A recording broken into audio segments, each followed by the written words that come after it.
There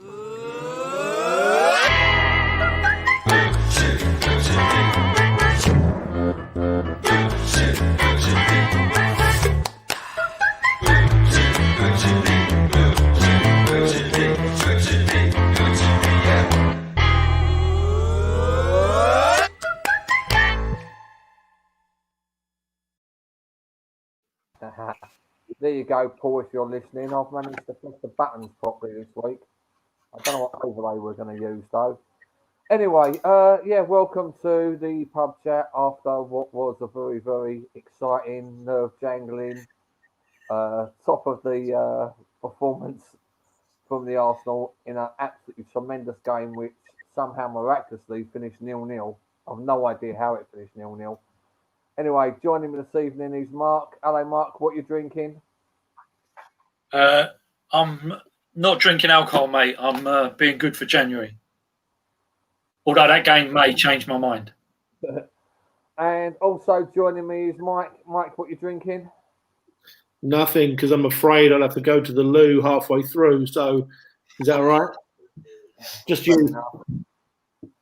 Fair enough. People in the chat who are joining us on Facebook and Twitter and Periscope, and no matter where we are, let us know what you're drinking. I'm on my midweek Fosters, and I don't know where to start with that, boys. Does anybody want to kick us off? I mean, how the fuck can we miss a left back so much? Well, it's a compliment to Tierney, isn't it? That we did. There's no doubt about that. And I felt like that should have been rectified at half time, that situation, because it was obvious, wasn't it, that there needed to be a tactical change, and we only made the change when Saka had run out of legs, and so he was ineffective, and that needed to happen earlier than that. So, but a compliment to Tierney. He's probably the best left back in the league right now, and form-wise for sure. It is a little worrying that he seems to be our most creative output, which he has been, and also that the others can find a way. But I'm sure we'll get into that. Yeah, Mark. Yeah, I mean, it's a little bit simplistic just to look at that in terms of Tierney as well. I mean, yes, it obviously impacted us down that left-hand side. You know, there was nothing. Aubameyang wasn't really in the game at all because it just didn't work between him and Maitland-Niles, and you know, it didn't really work with the length of time that Saka had to get into the game from that left back position. You know, you got to look at the other positions as well in the team, and it was an all round poor performance. Yeah, I'm sure having Tierney there would have made a big difference. But you know, we need to look at the other players as well. It was a very dour game of football, it's that one of those ones where, you know, if someone had got on the end of that Saka cross right in the 92nd minute, you know, we'd have nicked it, because I don't think either side deserved to win.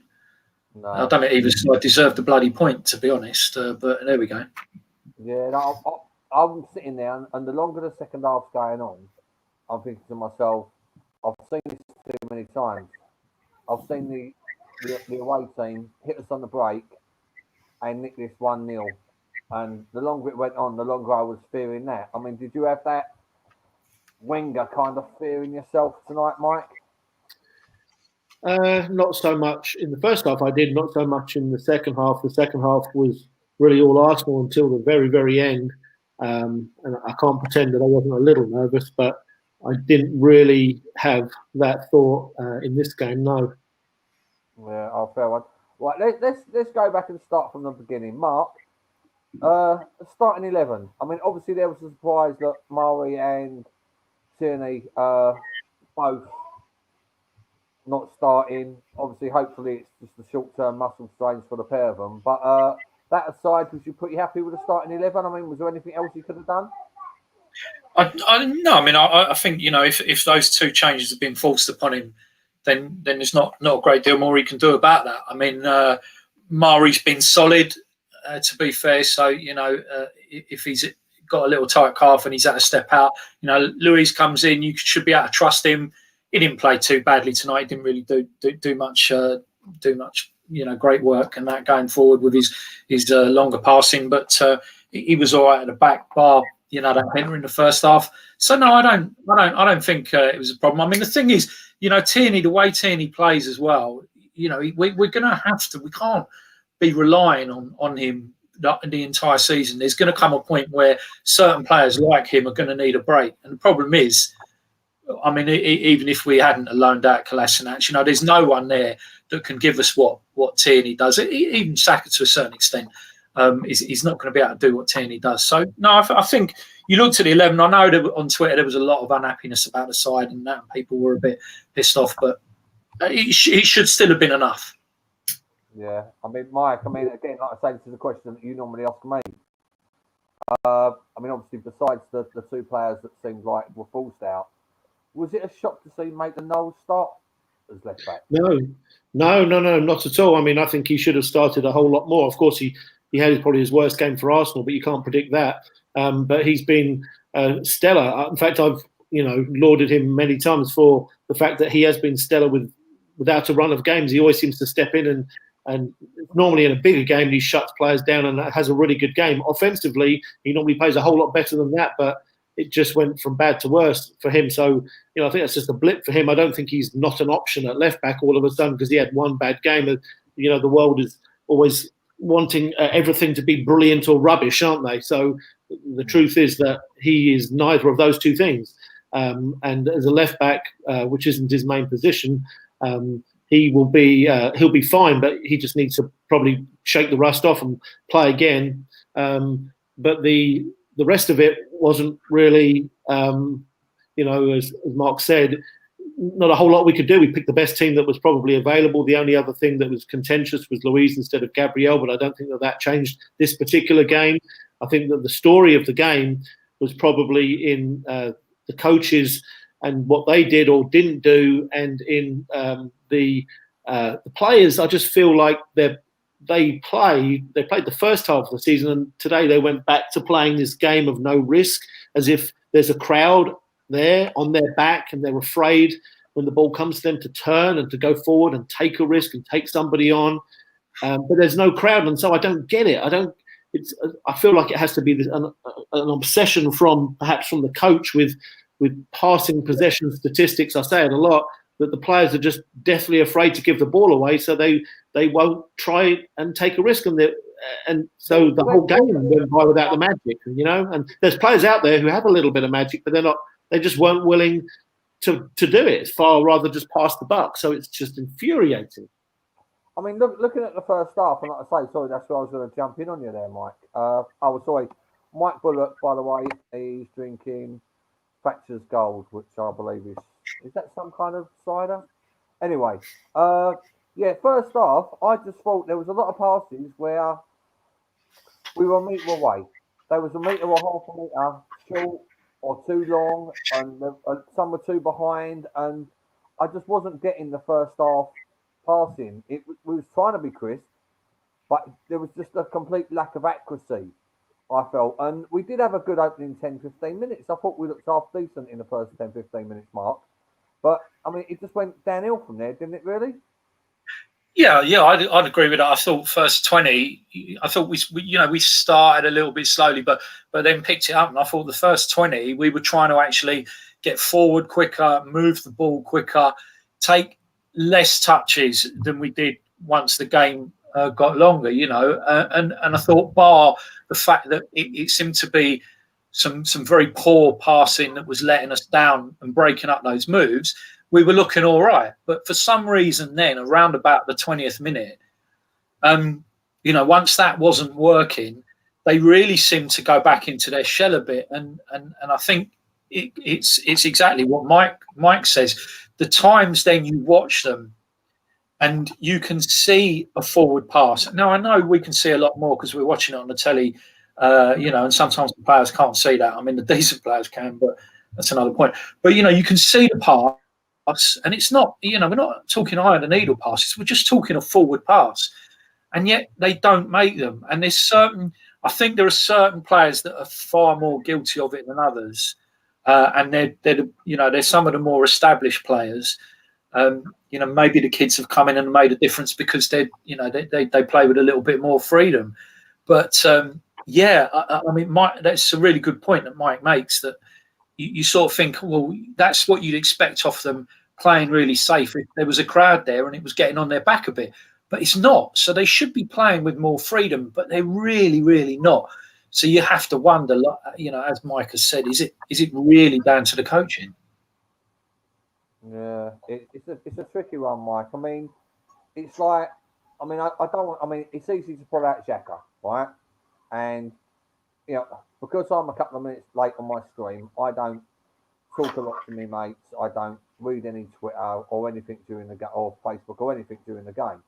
But for me, Xhaka tonight, defensively, he was brilliant.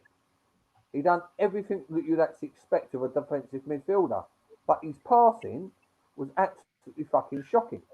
So, I mean, how can you? And I think that almost summed up everybody, Mike. Do you know what I mean? I mean, I don't want to pick on one particular player because, to be honest with you, no one apart from Leno, no one should come out with any credit tonight. But it was one of them games, wasn't it, where everyone was sort of half good and half shit, basically. Yeah. You summed up Xhaka very well, but that's just a Xhaka game, and I think that until we upgrade our players, then that's about the best you're going to get from Granit Xhaka. He did do very well defensively, put in some important blocks, made some important challenges in big areas, but going forward, I mean, he slid a couple of balls behind, which were good. But there are so many opportunities. This was my main disappointment with Granit Xhaka. When the ball came from the right, got switched across and across again, and if he'd have taken a touch out of his feet, he had a 20, 25-yard shot. I mean, 5, 6, 7 times in the game, and he only took one, which was blocked. And, that's not necessarily our first mode as to how we want to attack and get our goals. But if you're presented with that opportunity against a stubborn rearguard, then that's what you've got to take. And very little else was working, but there were opportunities to shoot from the edge of the box. And Pepe skied one, and Xhaka hit somebody, but there were so many more.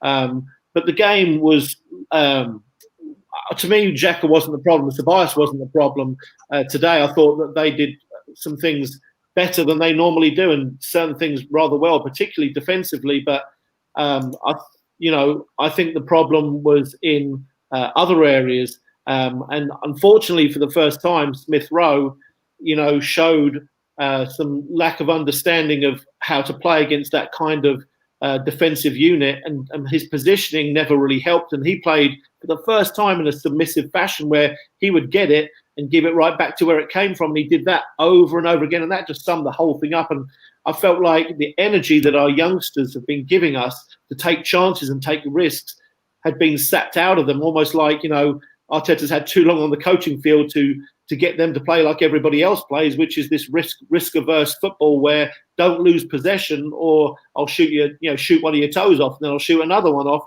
So I don't know. I'd love to know exactly what's going on, but I will tell you this, from a coach's perspective, Smith Rowe's positioning in against those compact blocks has to be much closer to midfield than the back four, because you're supposed to stand as an attacking midfielder right off the back of their midfield, not halfway between the lines, and certainly not closer to their defenders. Because if you can visualize this, by the time a ball is played and then it arrives, the defender, if you're 5 yards away from him, can comfortably step in and shut you down or tackle you.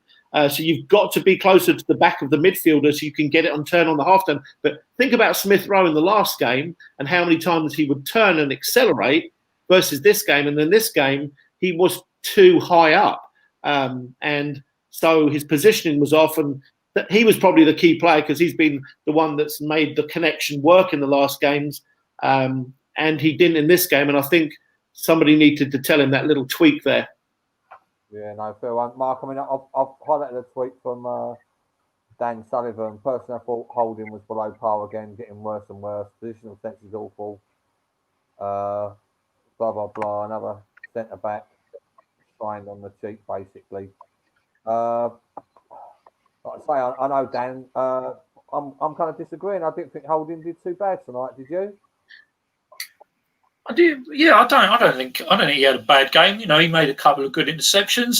He gets caught out. I mean, the thing is, he will get caught out from time to time. His positioning's not exactly his strength, and nor his pace. So he will get a little bit caught out. But he you know, I thought he played okay. And as for him getting the contract, I mean, look, he got a pay rise because he was getting paid shit money, and he got an extra year with an option. And to be fair, at the end of the day, I wouldn't expect Rob Holding to be at the club in 2 seasons' time, you know. But I don't think, given the number of centre halves we're going to lose and the unknown situation with Saliba, that doing that for Rob Holding was the worst of ideas, you know, because you never know how many centre halves we'll have at the start of next season. So I don't think you can pick up a statement about Holding.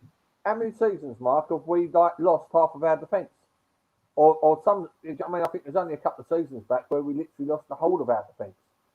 So having an extra centre back around for the next 3 or 4 years, who he's probably not on a fortune. Let's be honest.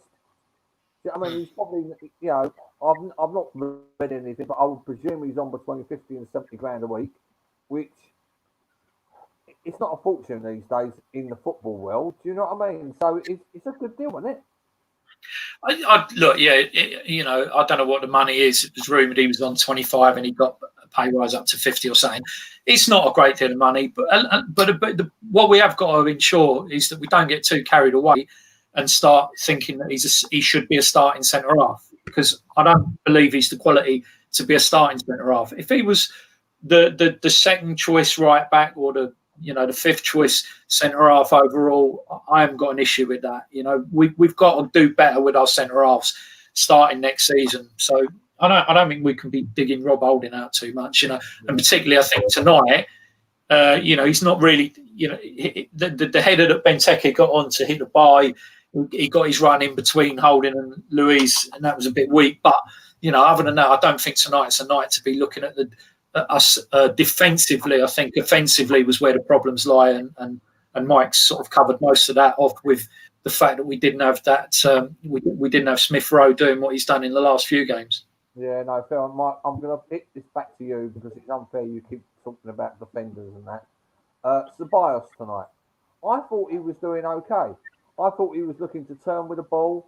I thought he was looking for a forward pass.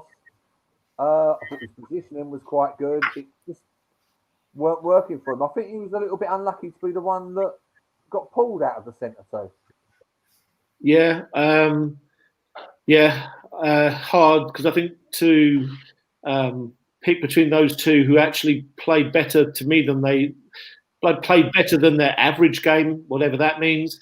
Those two were probably 7 out of 10 tonight. And I'm not sure Thomas Partey was really the guy to unlock the piece. But then we don't have an option as a second attacking midfielder on the bench. I think you're right. I think Ceballos did play well. He was trying to drive the game forward. And I feel like as much as he tried, it's almost painful to me when I watch a guy like Danny Ceballos, because he was really trying to move it pass forward, even try to run between the lines himself. But when he runs, he looks like he's dragging sandbags, doesn't he? And it's almost like a commercial for, you know, I'm trying to do what you need me and want me to do, but I just don't have the athleticism to do it. But I appreciated that he was trying, and he was trying to move it forward where others were just too willing to send it back the other way. But that was, I suppose that's my observation about him. I think it's going to be one of those two, Xhaka and Ceballos, is going to be really upset when they're dropped, because over the last few weeks, Xhaka's improved his game, and Ceballos, again, was probably a 7 out of 10 tonight and about an 8 or 9 out of 10 against West Brom. And so those two seem to get upset very quickly. I've noticed their personalities. But at some point, Thomas Partey's going to come in and add the athleticism which our midfield needs. And I'll add one more piece that I noticed tonight was, and this has been going on at Arsenal for, 15 years, is when the ball is cleared out of, let's say we have a free kick and it's headed out, the positioning of our midfield is always too deep, so their players pick it up and counter-attack on us, and that's been happening for 15 years, and our midfielders are too deep, and that was partly on Xhaka and Ceballos, and maybe that's a coaching thing, but we we suffer and have suffered for 15 years on being counted on because the second ball hasn't been won and because we're positioned too deep. So if I was to pick on them tonight for anything, it would be they didn't ever win second balls because they're too deep. Yeah, no, fair one. Mark, let's talk about the front three. I don't know. I mean, I saw Aubameyang. I mean, they said at half time, Aubameyang's only touched the ball 7 times, right? And I'm thinking, well, I saw 2 or 3 half decent balls over the top that he got onto and, attempted to do something with. And Xhaka had probably an average game, and Lacazette just didn't really get the ball in the box. I mean, the only chance he had was when, unfortunately, Bellerin didn't get the shout and sort of nicked it off of him. Yeah. What was your feelings on the front three tonight? Was it just a bad day at the office for him? Was it like we're used to it? It was very, yeah, it was very different. It was very different from the last few games. I think Palace paid Saka a big compliment tonight because every time he got the ball in that first half, they swarmed him. They were all over him. They really didn't want to give him any time to do anything. Aubameyang, I think, obviously struggled because Maitland-Niles didn't start having the best game, and it wasn't really working between the two of them. So I don't think that helped him. But to be honest, I just think Aubameyang had one of his sort of current run of games where if he's not getting chances and that, he doesn't really add a great deal to the team. And the thing is, we all know that. We've watched that you give Aubameyang chances, he'll score goals. But if you don't give him chances, he doesn't really bring you a lot else. And I know people will go, "Oh, look at his scoring record, etc., etc." Yeah, he's got a great scoring record, but this season he's not looking like it. And everyone's saying, "Oh, it's yet another player who gets offered a big contract, signs it, and then decides to put his slippers on." I don't know. There's something not quite right. Whether it's just his confidence, I don't know. He doesn't strike you as someone who lacks in self-confidence, to be honest. But maybe he does on a football pitch. I don't know. And Lacazette, well, if Lacazette, that Lacazette was back to the Lacazette of sort of 2 months ago because he had nothing to work with whatsoever. So I'm sort of kind of, if you're not giving the guy anything, there's not a great deal he can do. Really there was a couple of whip balls in that he tried to compete with, but that's it's not really his game in the air, particularly against lumps like Tompkins, etc. And obviously, the one that Smith Rowe tried to put across to him that Bellerin took off his feet. But yeah, it was just one of those. I think it was just one of those nights. But we've had a lot of those nights, and we've got used to them not being the norm. So let's hope we're not going back to it. But what worries me is that if they are going back to what Mike says, and that if we're going to overcoach the youngsters and lose what they brought to us to get us out of this slump, if we overcoach them, then that's not going to be good news for the manager. Yeah, no, fair one. I'm just going to read through a few of the comments on the Facebook page. Mike Bullock, I'm not sure of our set piece routines at the moment. Trevor Painter, Zach or Party, not both together. Karen Singh, very dull performance. I do realise is how important it is to sign an attacking midfielder. We can't pin our hopes on youngsters, too much to ask from them. Trevor Painter again, rating Holding. Doesn't like him together with Louise. Karen Singh's advice was good tonight. Andy Godfrey, back to reality, table doesn't lie. Jonathan King, Zach, a man of the match for me. Pepe, I want him to succeed, but I don't think I'll meet expectations for us. Glenn, I'll just call you Glenn, sorry mate, because I'll balls up your surname if I try and pronounce it. Play the ball backwards way too much tonight, not enough people willing to beat a player. James Holly, a bit flat tonight, but hey, we kept a clean sheet and we didn't lose, always forward, which is fair one. And Trevor again, it's good that we're upset over draw. We were worried about relegation a couple of weeks ago. All fair comments there, Mike, really. Like I say, again, I don't know what to ask you, mate, because we've gone through the players. It's pretty much of a dull game. I thought Leno done himself wonders today. I thought he pulled off 2 saves, which were very good. Very impressed with the one that he palmed to his left instead of palming straight out. If he'd palmed that straight out, we could have been in trouble there. But he sort of soft-handed it to the left. Do you remember the one I'm talking about? Yeah, in the first half, yeah, it was good. Yeah, I don't think it was too difficult for him, but it was still a good save. And he's been very good recently. Let's be fair, as fans, we tend to judge performances on attacking. All fans do. I do. Everybody does. And we forget when, because we look at the table and the result and we don't compliment the defending across the board or the defenders or the keeper as much as we should. But I suppose a small victory tonight was another clean sheet, which is that's a run of clean sheets. In the last 5 or 6 games, we've got a few.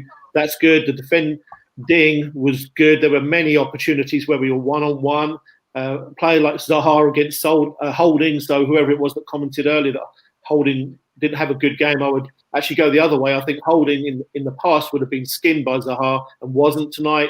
Bellerin put in a couple of very important blocks that would have been on target chances. So the defending tonight, especially by the back four, David Luiz had a good, solid game defensively, was good, and it may be better than good. And Palace, had about 10, 11 opportunities to score. So that was a positive, Gav. Yeah, no, I agree with you there. I mean, that was one of those games where we'd all be sitting there chuffed, as you like, if we'd got away with a 1-0 to the Arsenal. I mean, going back to Smith Rowe, Mark, and indeed looking at the rest of the season, he needs help, doesn't he? We need somebody else. And, I mean, without putting words in your mouth, I think we need a 30 to 32-year-old experienced number 8/10 to come in and sort of share the workload with him, because if we play him every week, he's going to get burnt out, isn't he? Yeah, of course, at his age, there's no way he's going to be able to do it, physically, mentally, and just a question of carrying that form through the rest of the season. It's not feasible. So there has to be another solution for that player that plays in that hole where he is. There's an internal solution. I don't actually think that it's feasible. That won't be happening. Other than that, you've got to look at maybe do you look at giving someone else a go in there in that same similar situation? I mean, do we look at Pepe? I mean, Pepe's just not. He's not doing it, and this is not helping him. It's bringing him on for sort of 20 minutes. I mean, he came on, and really, you'd struggle to find anything he did where you could say he'd done well there. I mean, it's just, and it must be, it cannot be helping the guy to come on and get 20 minutes and play that poorly. So do you maybe try and think about putting him in there? He's a half the time I don't know what he's doing. Don't think he knows what he's doing. So whether that would mean the defenders wouldn't have a clue either. So that might be handy. I don't know. Do you look at even, Willian? I don't know, but there's no way that we can ask Smith Rowe to do that for the rest of the season. It's just not feasible, to be honest. I mean, see, that's the thing about tonight. I mean, I could have sort of gone a little bit more risky with his starting lineup. He could have started Saka as the left back, and he could have started Pepe on the right. My issue, Mike, is when Pepe's got the ball, because he's so predominantly left-footed, right? He needs a runner outside him. Otherwise, he's not going to get any inch of space to cut inside, which is what he likes doing. So he's got to mix it up, which he doesn't do. We're not getting Bellerin's not getting past him enough, and he's not mixing it up enough either. Right. That one, mate. Yeah, no, I would tell you that I think that Pepe, first of all, Pepe plays for the wrong club. That's a big problem. Pepe came from Lille, who are a counter-attacking team, and all the highlights we saw were him running into open space on the counter-attack and running at speed with the ball, which is going to marry very nicely with my second point, running in straight lines and only having one man to beat and then putting the ball in the net, which is his strength.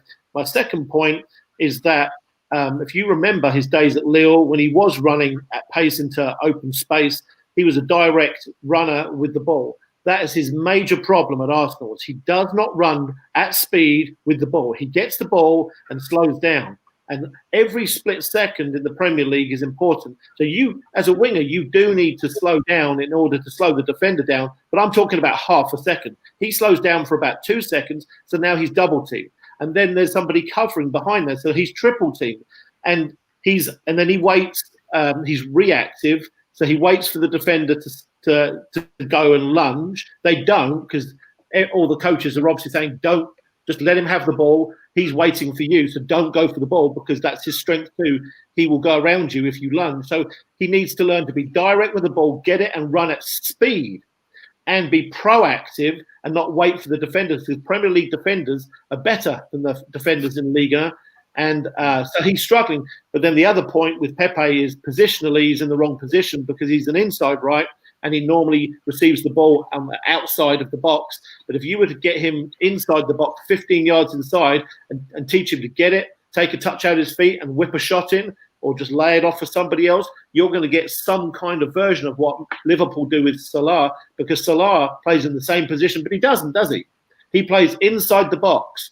And so he gets, 20 goals a season and all kinds of assists because they play him to his strength inside the box with minimal touches. He doesn't get it on the outside and do what Pepe does and try to dribble around 3 players.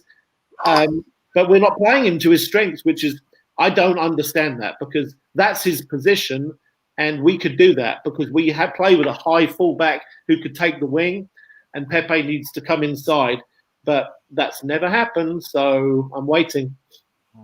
It's weird. It's because it's almost like we play with when Bellerin and Tierney are both on the pitch. Bellerin tends to come more inverted, comes more inside the pitch more, whereas Tierney likes to hug the wing. So it's almost misbalanced how we've got sort of 2 fullbacks who prefer the ball, who prefer to be on the pitch in different areas, and it's affecting the people that's above them. And like I say, I'm missing Saka down the left, and well, I don't know. Like I say, I don't know what else to say, Mark. See what I mean? It's been one of them games where we can probably talk for an hour, but there ain't much to talk about for an hour. Do you know what I mean? Yeah, and I mean the result in itself is unusual. That's the 5th game in a row that Palace have managed to get at least a point out of us. For us not to have beaten them in 5 matches is, it says a lot about where we are at the moment. I think the only thing you can do is say, yeah, we kept a clean sheet, keeper did well, defence looked pretty solid, and offensively we had a bit of a poor night and didn't do our best. And all we've got to do now is try and fix that for Monday. I mean, like the stories coming through on Twitter are saying that Arteta has said that Tierney's going for an MRI scan tomorrow. So let's hope everything's all right. But if it looks like we might not have Tierney for a little bit of time, then maybe we do have to revert to Saka there and look at doing something different on the right hand side, and maybe Arteta could look at what Mike said if Arteta's been tuning in on the way home from the game. I doubt it somehow. I mean, if he hasn't tried, he's tried a lot of things. I mean, his attempt at playing Willian as a false 9, I think, will live with me for a very long time. But if he can't look and see it, maybe trying to do something else with Pepe, I'm struggling to see how we can't think of something different there, to be honest. Yeah, it's one of those. Right, since we've pretty much gone over today, Newcastle next, which is Sunday, I believe. Monday night. Is it Monday? Oh, okay. It's just start again with them, isn't it? I mean, like I say, we turned them over in the cup, but I presume it's going to be a slightly different lineup and slightly different teams starting for both of us, Mike. Well, Newcastle are nowhere near as solid as Palace are, and certainly with St. Maximum out, They're nowhere near a threat on the break, so we should be okay, I would imagine, on Monday. But I'm not sure. There's a whole lot of other options we can do until we dip into the transfer market and give ourselves another creative option. So I would say that was, if there's something good that comes out of tonight, it might be that we don't need to rely on Smith Rowe, because many people have been saying that be careful who you buy because it may kill Smith Rowe. And much like Mark says, you can't rely on him for the season. First of all, he's a young guy who's had a horrible injury record for such a young player, and he's only been playing a couple of years. So Arsenal, there's a perfect player for Arsenal sitting in the Championship at Norwich, who has everything that we want and need, and is a far more modern version than Mesut Ozil ever dreamed of being. So he's got the creativity, Buendia I'm talking about, and he's got the work ethic, and he's got that magic. And if we'd have had him tonight, that game would not have been 0-0, because he is not interested in the slightest in pass completion and being risk averse. It's all about unpredictability and opening defenses up. So I think that if there's a big positive tonight, it's that the club have been shown that Smith Rowe isn't capable, or maybe isn't quite as good as we thought he is in certain games against certain defensives, and that we do need another option there, because again, if we'd have had that on the bench tonight, maybe we win that game. But as Mark said, William was the guy on the bench to be the alternate to him, and I'm glad he didn't bring him on. And so, we need another option, don't we? I think that's clear. Yeah, no, definitely. I mean, Mark, I looked at the bench before the game, and I think I said it to my little lot in the WhatsApp group. I said I can't see anybody on that bench who's going to change the game, and sadly, I was proved right. Obviously, we all know we've needed, an attacking midfielder who can also slot back and play as a number 8, etc. Why haven't the club got, the transfer window's been open, 12, 13 days, whatever it is. I mean, is it just purely down to getting people out before we can buy, Mark, do you reckon? I think it's a combination of things, Gav. You look at the market, there's not many players moving around because of the situation that everybody's in. January's always a tough time to get players. I think, I agree with Mike, and I know other people whose opinion I respect are big fans of Buendia, and I think he is a great player and we can get him. I'm just not convinced we can get him in January. I think that might need to be a summer one. I mean, we have no money. We have some players that we need to get out the door that we might not be able to get out the door this month. If we could, then that might allow us to put a bit more money into a January bid. But I think if we're stuck with some of the guys that we've got, it's really going to have to wait until summer, and then it's a question of us trying to get to the summer. Well, I think for Mikel Arteta, it's a question of him getting to the summer without us having another slump like the one we had, where a lot of people were questioning his position. If it went to shit again, I think there'd be a lot of people that would be asking the same questions they were asking 5-6 games ago. So I think the club needs to get to the summer, get rid of the players that we know are leaving, try and offload maybe one or two others, and bring in some real quality, for the first team, let alone for the squad, because I think we really do need to improve and upgrade on some of the players that we're having to rely on at the moment. Yeah, no, fair one.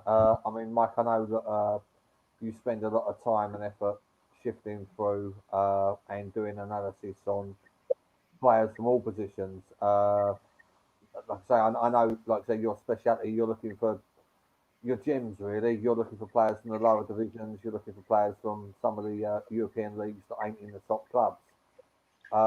Yeah. There's somebody out there at the moment. Norwich will not want him to go, because Norwich are looking at the big bucks if they get promoted. They can't get promoted. So they're going to try and hold on to him. Is there anybody else that you sort of fancy around? Who, like I say, What do you reckon our budget? I mean, I've seen rumours that our potential budget, if we don't get rid of anybody, is only about 20 million. So Yeah, they've well, like chips and eggs.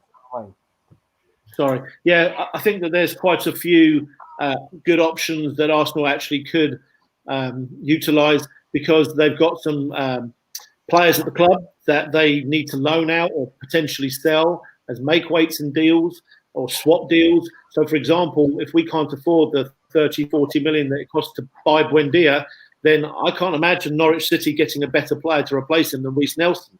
There's just no way. I mean, Reece Nelson's a Premier League level player, in my opinion, and he just needs a run of games. And so Norwich would be lucky. They're lucky to have Buendia, but they'd be lucky to get a player of the quality of Reece Nelson to replace him. So there's a deal that could be had. There's Joe Willock that you could offer. There's Eddie Nketiah that could be offered as a loan. So there's deals to be had. There's a player abroad who, to me, is arguably the best young player in the whole of Europe, and I think has been potentially for a long time. And I'm taking away players like Mbappe and maybe Haaland at Dortmund, who are flying.